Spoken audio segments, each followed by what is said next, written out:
The glass-walled conference room on the 31st floor buzzed with artificial cheer, the kind they tried to bottle and sell in corporate retreats. Laughter, coffee cups, the clinking of pens against notepads. The quarterly all-hands had become a ritual at Aegis Vault, complete with catered pastries and obligatory applause after each ego-stroking presentation. I sat 3 seats from the end hands folded, knowing exactly what was coming. Declan Hunt, the CEO, strolled in fashionably late. His suit jacket hung over his shoulder like he'd just stepped out of a photo shoot. When he got to the head of the table, he didn't sit. He smiled. That curated, rehearsed smile I used to think meant confidence. Now I recognized it for what it really was, arrogance masquerading as charm. "I'll keep this brief," he said, glancing around the room. "We've made some strategic decisions to realign resources. Effective immediately, Dr. Brielle Calder's role has been dissolved." The words hit with the kind of force that doesn't make a sound at first, just a collective breath held too long. Someone dropped a pen. Another cleared their throat too loudly. I sat still. Declan turned toward me and slid a white envelope across the polished black table like it was some kind of trophy. "Thank you for your service," he said with that smirk I used to excuse as stress. I looked at the envelope, then at him, then reached slowly into my leather satchel and withdrew a different envelope, blue heavier, sealed with an embossed security stamp. I placed it gently in front of him. "You should open that," I said evenly, "before legal does. You have exactly 5 minutes." His smirk twitched. Around the room, heads tilted. Confusion flickered across faces. Declan picked up the envelope, eyes narrowing as he weighed it in his hand. No one said a word. I stood, unpinned my company badge, and laid it on the table beside the untouched severance letter. "Consider this my official handover," I said. "Oh, and Declan, you'll want to check the Aegis Core dashboard right now." As I turned and walked out of the room, I heard the first ripple of movement behind me. Shuffling chairs, quick keystrokes, someone half whispering, "Wait, is that a countdown?" I still remember the first day I walked into Aegis Vault, though back then it was just 2 rented desks in a co-working space above a vape shop. No glossy walls, no espresso bar, no biometric scanners. Just Declan, a half-written pitch deck, and a wild promise that he'd change the way finance thought about trust. He didn't have a product. He barely had a company. But he had desperation, and he had me. While he schmoozed angel investors over overpriced cocktails, I stayed late in that cramped corner office, mapping out the architecture that would become Aegis Core. Line by line, module by module, I coded through nights while the rest of the world slept. I designed the encryption schema from scratch balancing computational load with layered key cycling. I embedded the adaptive firewall logic that kept our first real client from walking. And when a major vulnerability threatened to sink us, I rewrote the protocol in 72 hours without sleeping. That single patch saved the company. I wasn't a founder, but I was its spine. As the firm grew, so did the mythology, except somewhere along the way, my name started fading from the narrative. When reporters came, they quoted Declan. When investors visited, I was our brilliant engineer, never the architect. When our patents were filed, I noticed the order of names had changed. Still, I stayed. Not for the praise, but for the system I had built. Aegis Core wasn't just code. It was my language, my legacy. Every security layer bore the fingerprints of my choices, subtle redundancies. No one else noticed logic trees that responded to behaviors rather than commands. No one else truly understood it, and that suited me fine. Control doesn't always look like power. Sometimes it's just knowing which wire not to cut. But control, I learned, makes people uncomfortable. Especially men like Declan who confuse leadership with dominance. The more they scaled, the more he wanted ownership, not just of the company, but of the story. So he rewrote it. He found someone younger, cheaper. He thought removing me was as simple as revoking a badge. What he didn't realize was that I had embedded one final layer into the architecture, one designed to activate only under very specific conditions. Conditions that, as of this morning, were now live. It started small, so small it almost slipped past me. An internal document that used to list my name first suddenly didn't. At first I thought it was a formatting error, then another showed up, then another. A white paper I co-authored was posted to the company site under Declan's name, alone with a vague mention of engineering support. I emailed communications, got a polite brush off. My access to certain dashboards disappeared. I could still write to core systems, but financial visibility budgets, projections, investor decks vanished without warning. Meetings I used to lead now happened without me. I'd walk into the lab and conversations would stall mid-sentence. Laptops snapped shut. People smiled too quickly. The interns avoided eye contact altogether. I'd seen it before in other companies with other women. This slow professional ghosting dressed up as strategic evolution. The difference was I had never expected it here. Not after everything I had built. The moment it became undeniable was the day I stopped by the shared printer on the 3rd floor. I wasn't looking for anything in particular, just grabbing a system topology diagram. But there, it was still warm from the rollers and offer letter. It was addressed to Ryder Lynn. I didn't know the name. I scanned the rest. Position Associate Security Engineer, reporting to Chief Technology Officer. Start date 2 weeks from that day. Salary half mine. Benefits better than mine. And in the header, my job title. My job. They weren't just removing me, they were replacing me. Quietly, cheaply, efficiently. The offer letter had been printed by mistake. It wasn't meant for me to see. But I folded it, slipped it into my notebook, and walked out without a word.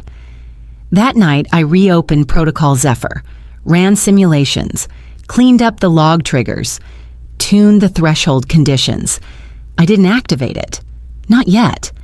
But I made sure that if anyone tried to erase me completely, the system would notice and respond the only way it knew how. Precisely. Permanently. Without emotion. By the time Ryder started, the trap had already been waiting for weeks. Protocol Zephyr wasn't a virus. It wasn't some malicious payload waiting to detonate. It was cleaner than that elegant even. A digital deadbolt with a single key mine. I started writing it the night I realized what Declan was planning.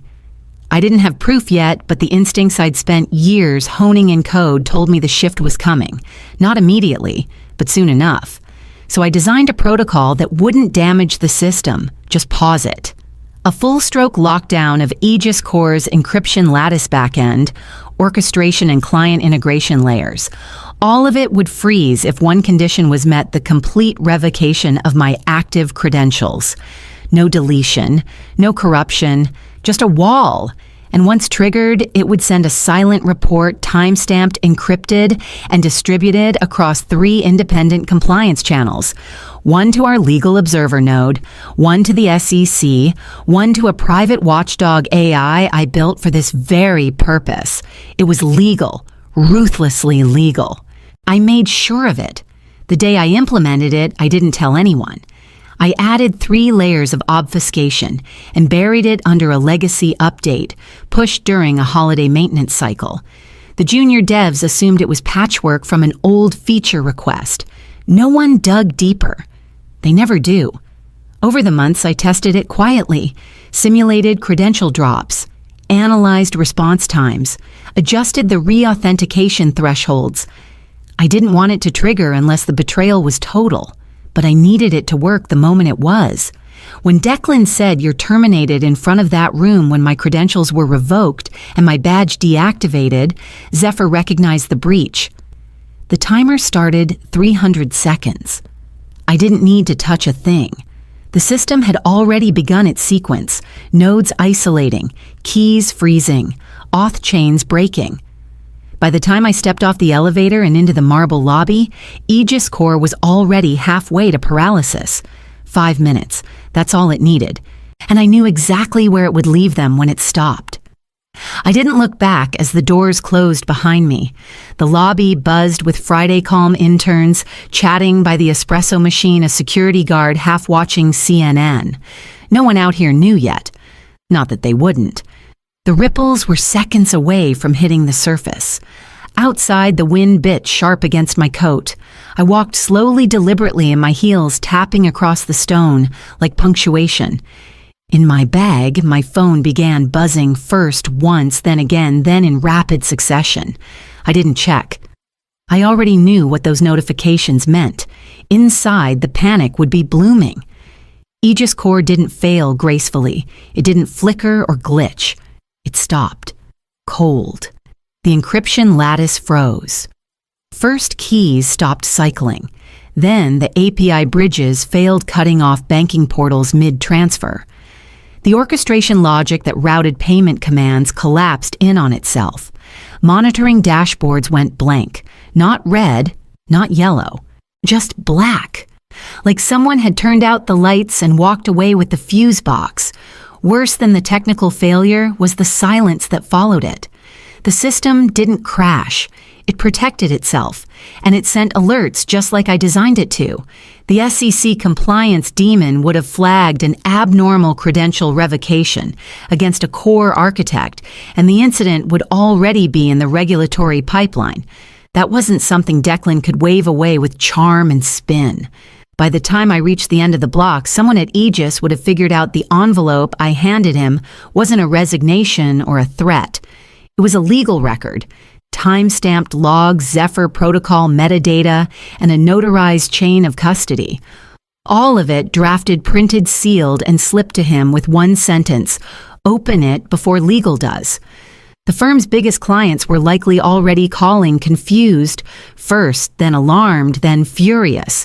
And with no access to the back end, no command over the vault keys, and no public-facing security statement, Declan was cornered. I turned the corner, finally checked my phone. 17 missed calls.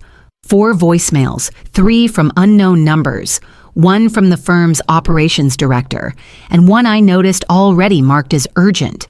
It was nearly midnight when the knock came, not a neighborly tap or a casual check-in kind of knock. This one was firm, fast, and insistent. I didn't bother asking who it was. I already knew. Through the peephole stood 2 familiar silhouettes. Jocelyn Thorne, the chief operating officer, looked like she hadn't exhaled in hours.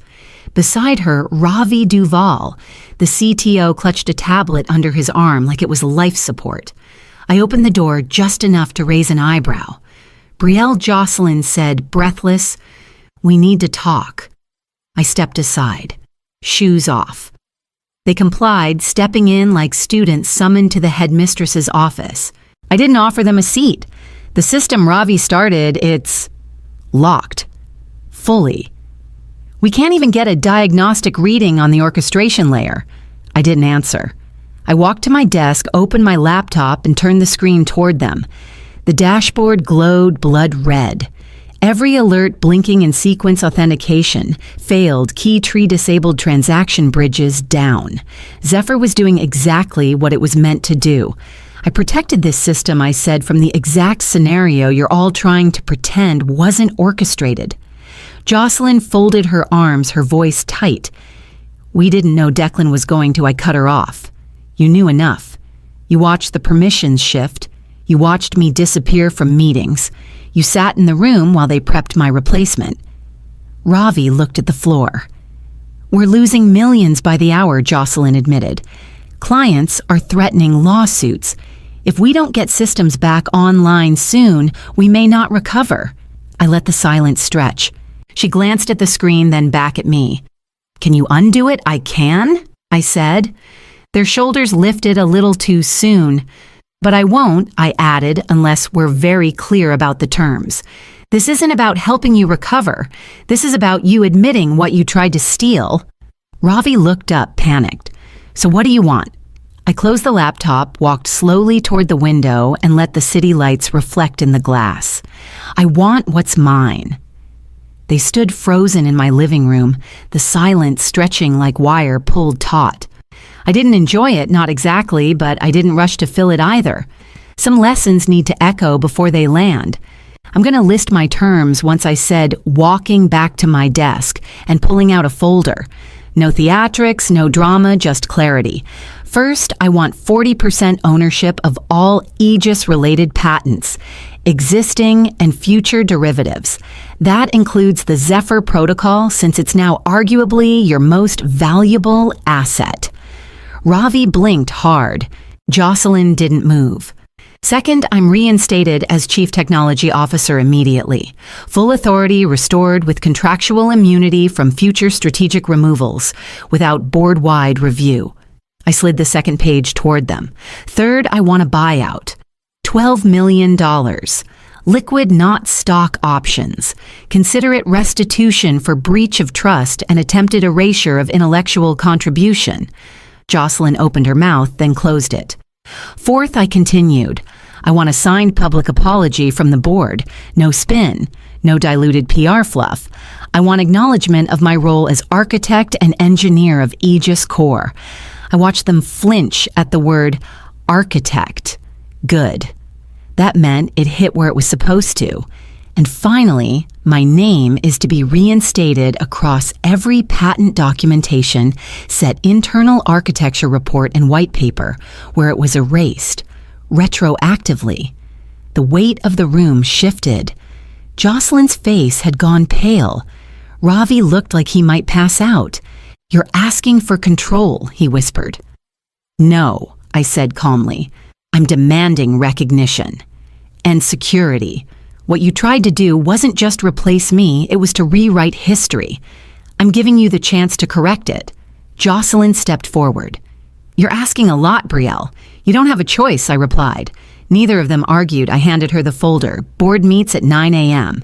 If those terms aren't accepted in full, Zephyr stays active. And the longer it runs, the harder it is to restore cleanly. She clutched the folder like it might burn her hands. Ravi nodded numb. "Then we better get the others on a call," she said. The boardroom was packed, but no one met my eyes. They hadn't expected me to walk in. Not like this. Not with my demands already filed, countersigned, and time-stamped before they'd even called roll. I wasn't asking for a seat at the table anymore. I owned part of the table, and they knew it. I plugged in my laptop without a word. The projection screen flickered to life, revealing the dashboard Aegis Core. Frozen Zephyr fully engaged, all client connections severed by protocol. Then I opened the logs. 2 months ago, there was a series of encrypted outbound transmissions routed through a VPN chain originating from Declan Hunt's terminal. A few of them shifted in their seats. Declan stayed still, arms folded. These messages were directed to an external shell company, Traceridge Capital, a firm with indirect holdings in Vanguard Strategic Holdings, the same group that's been acquiring mid-level fintech encryption startups across 3 states. I advanced the slide. Screenshots of emails filled the projection, redacted, traced authenticated. Offers, negotiations. Phrases like transfer of licensing rights and founder-approved override access danced in full color. Declan scoffed too loudly. "This is out of context." "No," I replied, "this is evidence." I turned to the board. "You didn't just nearly lose your lead architect. You nearly lost the core system you sold your company on. And the man you trusted with protecting it was trying to sell it out from under you." The room went silent. Then Whitaker, the chair, spoke softly. "Effective immediately, we are terminating Declan Hunt's role as CEO. His access is revoked. Security will escort him out." Declan stood red-faced, fists clenched. "You think this ends with you, Brielle?" I stepped closer, met his eyes. "You didn't build this," I said quietly. "You tried to steal it." He glared but said nothing else. Security took his arm. As the doors shut behind him, I turned back to the board eyes steady. "Let's get to work. We've got a system to restore and a company to rebuild." 3 days after the boardroom coup, I finally allowed myself to exhale. The system was stabilizing. Clients were returning. Aegis Corps had been restored from lockdown without corruption, and the board had approved every one of my terms. The media spun the story as a heroic recovery, and Declan's name faded quickly from the company's site. Then the message came. It was buried inside an encrypted diagnostic ping disguised as a routine health check from an old monitoring script. But it wasn't mine, and the payload wasn't subtle. Check your back door. Tick-tock. My blood ran cold. I dove into the logs immediately. The signature wasn't from any internal account. It came through a relay chain across 4 continents with masked headers and randomized pings. Whoever sent it wasn't an amateur. They weren't warning me. They were taunting me. Aegis Corps' vault protocols hadn't been breached yet, but the ping confirmed they'd found the Zephyr access point. Not enough to exploit it, but enough to prove they were close. Too close. I launched a deeper trace using a diagnostic protocol only I knew existed. Within hours, the trail narrowed. First to Zurich, then to Singapore, then to a private cloud in Buenos Aires, leased under a shell company tied to none other than Vanguard Strategic Holdings. Of course it was them. They hadn't just backed Declan, they had built the incentive behind him. The erasure, the replacement, the planned takeover, I wasn't just the target. I was the product. Vanguard wasn't trying to license Aegis, they were trying to own it. And if they couldn't do that through corporate sabotage, they'd use something worse: full-scale digital acquisition. Quiet, invisible, legal until it wasn't. I stared at the last log entry, a quiet ping to a non-existent recovery node. It didn't trigger anything. It was just a test. But I knew how these things escalated. Threats like this didn't go away. They evolved. I reached for the emergency console only I had access to and began typing. Vanguard wanted control, but I still held the keys. The moment I confirmed Vanguard's involvement, I knew containment wasn't enough. Their reach was too wide, too well-resourced. They didn't just want to steal the system, they wanted to bury me beneath it.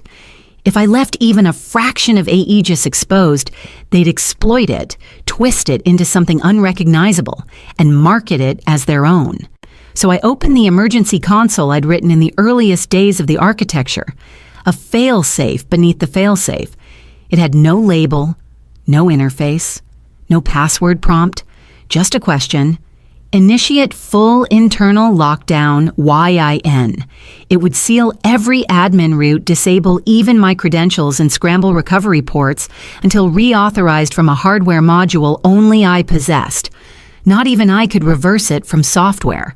I hovered for a second, then typed Y confirmation flashed. The system dimmed, not shut down, but hardened, like steel pulling inward. The lights were still on, but the doors were locked. Next, I opened my encrypted offline archive. Inside were the compiled logs, traces of the intrusion metadata, showing Traceridge Capital's ties to Vanguard payment records, the email Declan never deleted, and the private acquisition memo I had pulled from deep system memory.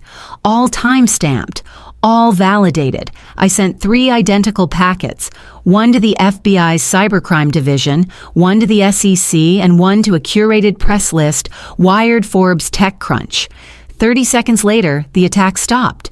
A minute after that, my phone rang. Blocked number. I answered. Brielle Calder, I said. A smooth, precise voice answered. Ms. Calder. This is Vincent Carter. I represent Vanguard Strategic Holdings. I didn't say anything. That was unnecessary, he continued. You've made a very dangerous decision.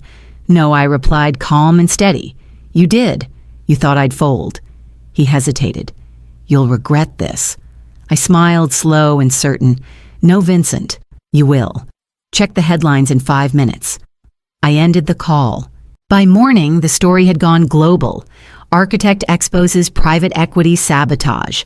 FBI investigating Vanguard Holdings. Investors flooded back.